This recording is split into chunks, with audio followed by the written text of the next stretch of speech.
gotten to the point now where when it comes to starting a new anime, I'll mostly never even watch a trailer or even read the synopsis. I just like to sit back and let the vibes consume me. I let them simmer. I let them cook. And then you run into an anime called Ninja Kamui, which just... yeah, it's a train wreck. How does an anime, sorry for the rant, have ninja in the name, and then halfway through becomes a mecha anime? Oh my god, bro. Oh, hell no, man. What the fuck, man? Get your ass. That's gonna need its own ESPN 30 for 30 one day, because I swear that still has me baffled. I remember a friend recommending me the anime on Mal, and I checked the score real quick and I was like, hey, this could be good. I'm gonna give it a chance. And what's the score now? How does that happen? Flop of the decade, flop of the century. The point I'm trying to make is that not all anime are hits. Some are flops. Some are ass cheeks, and that's okay. Do you know what the difference is between a 10 out of 10 anime and a 1 out of 10 anime? The vibes, it's the vibe. Sometimes I'll even rewind an anime just to re-listen to the dialogue, because I was that immersed into the world, so drawn in that I couldn't help but shut off my mind for a moment and take in all the elements that make an anime so jam-packed full of vibes. I feel as if vibes hold strong through each era of anime. Yu Yu Hakusho in the 90s, for example, just had an immense amount of vibes. Even after the Dark Tournament arc, when the plot elements of the story weren't as strong, you just had those vibey moments in the series that just kept you drawn in. Another anime, for example, is Cowboy Bebop, which just had explanatory vibes. I don't really need to explain any further. Then in the early 2000s, you had an anime like Planets, which I just finished watching, which had that interstellar, alone type feel in space. And to be honest, I feel like if you have any anime that takes place in space, you just win in the vibes department automatically. Nowadays, we have anime like Demon Slayer and Jujutsu Kaisen with those insane fights that just always keep you drawn into the show. Even when you have moments in the series where the story isn't too strong, you just stay for those fights, because if I'm being completely honest, they make the entire series hands down. Though to me, that raised the question, which era of anime has the most immaculate vibes? Which era of anime is like that? Kung Fu Kenny style. Listen, there are a lot of factors that play into a next level anime. I'm not gonna lie and say I haven't hyper analyzed the show before, thinking about all those big terms to rate a show on. I was out here thinking I was the Dave Portnoy if you're doing anime or something. I don't know. One episode, everyone knows the rules. And don't forget to give it to a crack addict. That's all we got on the beach, crack addict. How's he pulling that? How's he pulling that? I understand if someone wants to be critical of what they just so happen to be reviewing with the set of criteria, but sometimes I just want to watch people play ping pong and let those moments come to me instead of having these little boxes that need to be checked out in order to give an anime a certain score, if you know what I mean. I grew up watching those anime that had several episodes in a row until it was finished, which nowadays feels like ancient history. You get those episodes where it looks like you and the boys whipped that up playing around a Gartic phone. But then you get one of those episodes every so often where you know that's where 85% of the budget went, and it would always hit so hard.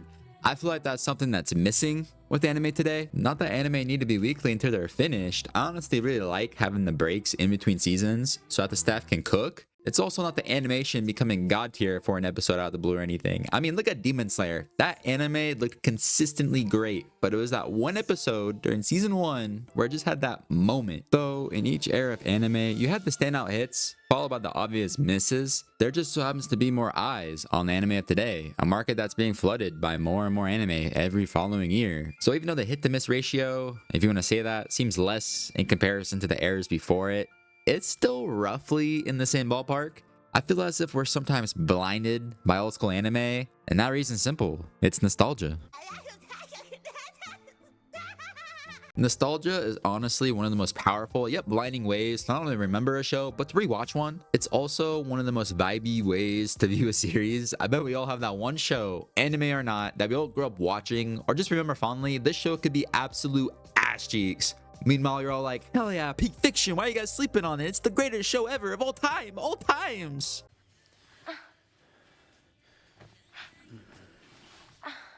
I grew up a massive fan of the Dragon Ball franchise because I can't lie, It was created to give off maximum vibe. The drip was always just top tier. One of the first few moments I remember of anime in general was watching Pokemon, of course. That brand is just massive. Of course I've seen it. The very first Yu-Gi-Oh movie, of all things, I don't know how that happened. And then the Goku versus Vegeta beam struggle, when they first fought, the clashing of the blue and the purple with the winner takes all type of tension, I was hooked. A kick-ass shonen with cool fights isn't the only genre of anime that can absolutely cook with bringing you all the types of feels. One of my favorite genres of anime is romance. It just hits when it's done right. Yeah, no, I'm looking at you. I don't think I've ever been so drawn in to keep watching an anime, only to, by the end of each episode, regret that decision, then follow that by doing the cycle over and over and over until I finish the anime. And I know I'm in the minority when I say this, but I was very disappointed for so many reasons. I will never wish that on anyone, to go through and watch that show from start to finish. I suffered, okay? I suffered watching that show start to finish. Though, on the chance that a romance anime hits and delivers, it becomes one of the most vibe-inducing, greatest showcases in the medium of anime of all time. Inject it to my veins, please.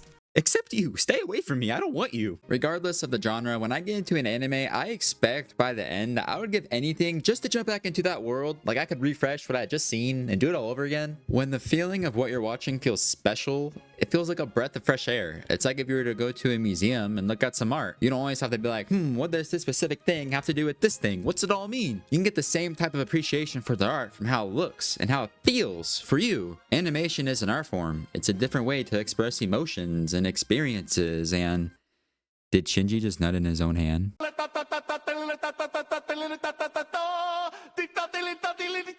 The voices behind the characters are also super important. Damn you! You traitor! You can't sit here and tell me that Cowboy Bebop would hit just as hard if he had the voice actor of Deku. Kachan, kachan, kachan, kachan, kachan, kachan.